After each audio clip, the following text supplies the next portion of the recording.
بسم اللہ الرحمن الرحیم عن انس قال قال رسول اللہ صلی اللہ علیہ وسلم ثلاث من کن فیہ وجد حلاوة الایمان ان یکون اللہ ورسولہ احب الیہ مما سواہما وان یحب المرء لا یحبہ الا للہ وان یکرہ ان یعود فی الکفر کما یکرہ ان یقذف فی النار رواہ مسلم۔ وعن انس قال قال رسول اللہ صلی اللہ علیہ وسلم لا يؤمن احدكم حتى اكون احب الیہ من والدہ وولدہ والناس اجمعین رواہ البخاری ومسلم۔ وعن عبد اللہ بن عمرو قال قال رسول اللہ صلی اللہ علیہ وسلم لا يؤمن احدكم حتى يكون هواه تبعا لما جئت به۔ حضرت انس رضی اللہ تعالیٰ عنہ فرماتے ہیں کہ رسول اللہ صلی اللہ علیہ وسلم نے ارشاد فرمایا ثلاث من کن فیہ، جس کے اندر یہ تین چیزیں ہو، وجد حلاوت الایمان، وہ ایمان کی مٹاس کو پائے گا، محسوس ہو کرے گا۔ یہ حدیث پہلے بھی میں نے بیان کی تھی۔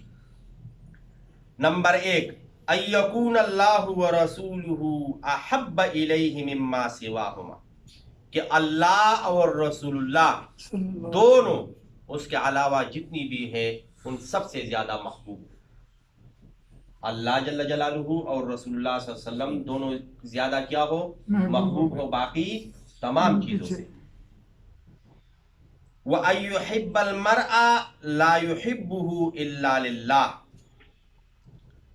دوسرے یہ کہ ایک آدمی دوسرے کے ساتھ محبت صرف اللہ کی رضا کے لیے کرے، صرف اللہ کی، کوئی دنیاوی غرض، مقصد، لالچ یہ نہ ہو۔ دو چیزیں ہو گئی۔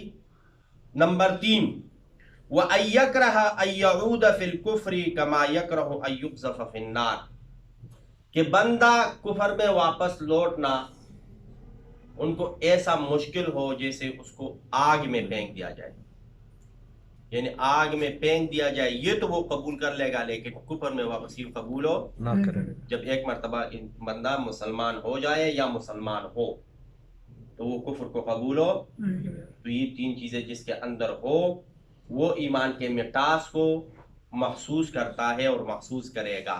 اور الحمدللہ یہ تین چیزیں ہمارے اندر ہے، ہم اللہ اور رسول اللہ کو باقی تمام چیزوں سے زیادہ محبوب سمجھتے ہیں اور محبوب رکھتے ہیں۔ نمبر 2، ہم یہ جو درمیان والا یہ میں نے آپ کو بتایا تھا کہ اس میں تھوڑا سا گڑبڑ ہے، اور اس میں ہم کیا ہے ذرا ڈنڈی مارتے ہیں، لالچ، دنیاوی مقصد، اس کی وجہ سے کرتے ہیں۔ ابھی تک اگر کیا ہے تو اس پر توبہ کر لے، اور آئندہ اگر کوئی ہو تو وہ خاص اللہ کی رضا کے لیے۔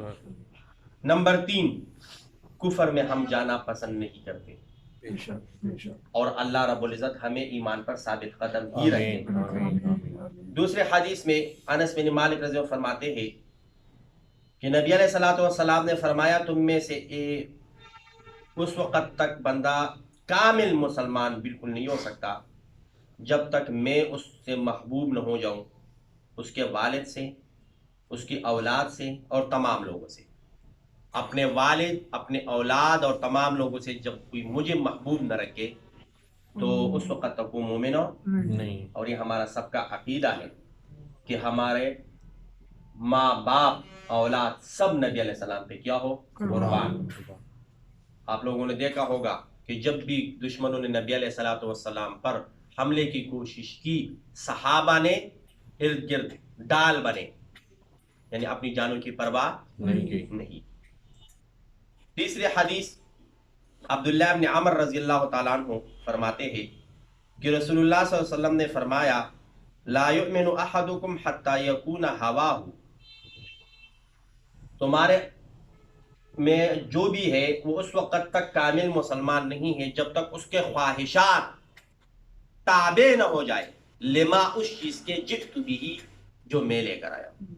یعنی قرآن اور حدیث کے اس کے خواہشات اس کے تابع نہ ہو جائے تو وہ کامل مسلمانوں نہیں ہے. ہم برائے نام تو مسلمان ہیں، ہم نے یہ کلمہ پڑھا ہے لا الہ الا اللہ. اعمال سارے کافروں والے، حرکتی سارے فاسقوں والی، اور عمل سارے گناہگاروں والے، تو پھر ہم کامل مومنوں کامل مومن کب ہوں گے؟ جب ہم اپنے خواہشات پر قدم رکھ کے اس کو دبوچے اور نیک اعمال کی طرف راغب ہو جائے، تو نبی علیہ الصلوۃ والسلام فرماتے ہیں کہ وہ کیا ہے؟ کامل مومن۔ اور ایک دعا ہے، اگر ہو سکے تو عربی میں یاد کر لو، اچھی بات ہے، اور اگر نہیں تو اردو میں تو کم از کم مانگنی چاہیے۔ اے اللہ ہمیں اپنی محبت نصیب فرما، اے اللہ، ہمیں اپنی محبت، اس کو عربی میں کیسے کہیں گے؟ اللہم ارزقنا حبک، اللہم رزقنا حبک، اللہم ارزقنا حبک، حبک، یعنی اے اللہ ہمیں اپنی اور اپنے محبوب کی محبت نصیب فرما، وحب رسولک، وحب وحب رسولی، اور ایسا عمل کی محبت ہمیں نصیب فرما جو آپ کے قرب کا ذریعہ بنے، جو آپ کے نزدیکت کا ذریعہ بنے، وحب عمل یقربنا حبک۔ اب میں عربی میں پڑھتا ہوں، آپ میرے ساتھ پڑھیں۔ اللہم ارزقنا حبک اللہم ارزقنا حبک، وحب رسولک وحب رسولک، وحب عمل وحب عمل یقربنا یقربنا الی حبک، الی حبک، یعنی ایک ایسے عمل جو آپ کی محبت تک ہمیں پہنچائے۔